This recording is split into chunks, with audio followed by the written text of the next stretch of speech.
প্রথমে ক্যালিব্রেশন বাটনে একবার। আচ্ছা, এবার ডিজিটাল লোড সেল নম্বর 6টা লোড সেল আছে আপনার, ইনপুটে একবার। এইবার আপনার ইনপুটে আরও একবার ইনপুট, আরও একবার ইনপুট, আরও একবার। এবার হ্যাঁ, এবার 60,000 আপনাকে আবার লিখতে হবে, 4টা জিরো, আরেকটা হ্যাঁ। এবার ইনপুটে একবার, এই দেখেন নো লোড, মানে এখানে আপনার কোনো স্কেলের উপরে কোথাও কোনো ওয়েট থাকবে না। আরেকবার ইনপুট, এবার অ্যাড করতে বলো। হ্যাঁ, এবার অ্যাড করতে হবে লোড, এই অ্যাড লোড 1। এইবার গাড়িটা স্কেলের উপরে ভিডিও করতেছি, এত সিঙ্গেল দিয়ে হবে?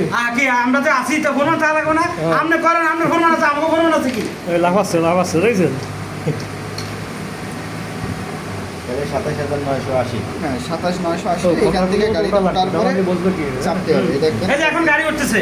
একটা জিনিস দেখবেন, গাড়িটা যখন উঠবে এই ক্লিপটা দেখেন স্টেবলে আছে। এই দেখেন এখন কিন্তু চলে গেছে, মানে ওয়েট দিয়ে গাড়িটা ভেরিয়েশন করছে। এখন ওয়েট স্থির হলে এই ক্লিপটা আসলে তারপরে আপনি লেখাটা শুরু করবেন, ড্রাইভার সামনে নেমে গেল।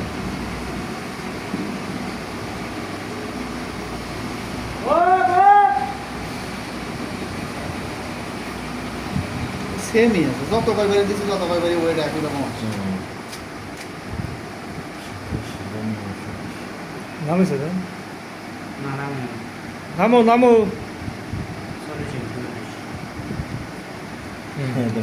এবার ইনপুটে না ইনপুট না, এবার আপনার ওয়েটটা লিখতে হবে তো।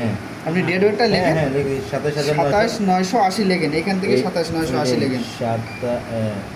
সমস্যা নেই, ওটা ভুলে গেছে কোনো ব্যাপার না, জিরো চাপ দেন কয়েকবার। হ্যাঁ, এইবার লেখেন আবার প্রথমে থেকে লেখেন, ওটা ভ্যানিশ হয়ে যাবে। 27,980। হ্যাঁ, 27,980 খেয়াল করেন, 27,980 ডেড ওয়েট যেটা করবেন সেটাই আছে। এখানে কিন্তু ওয়েট এখনো পোস্টিং হয়নি। ইনপুটে একবার চাপ দিলে এই ওয়েটটা এখানে পোস্টিং হচ্ছে কিনা খেয়াল করবেন। ঠিক আছে, তার মানে হয়ে গেছে। এখন এইটা আপনি ইনপুট চাপতে চাপতে চলে যাবেন, যখন এও শো করবে 27,980 তখন আপনার কাজ শেষ।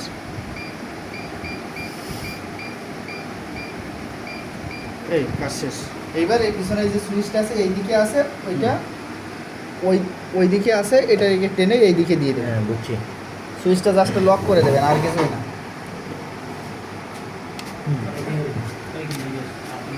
এই যে লক হয়ে গেছে, এটা চাপ দিলে আর ঢুকছে না, তার মানে ওটা লক হয়ে গেছে। এই হচ্ছে এর কাজ, আর কিছু আর কিছু লাগবে? না, আর করা লাগবে না।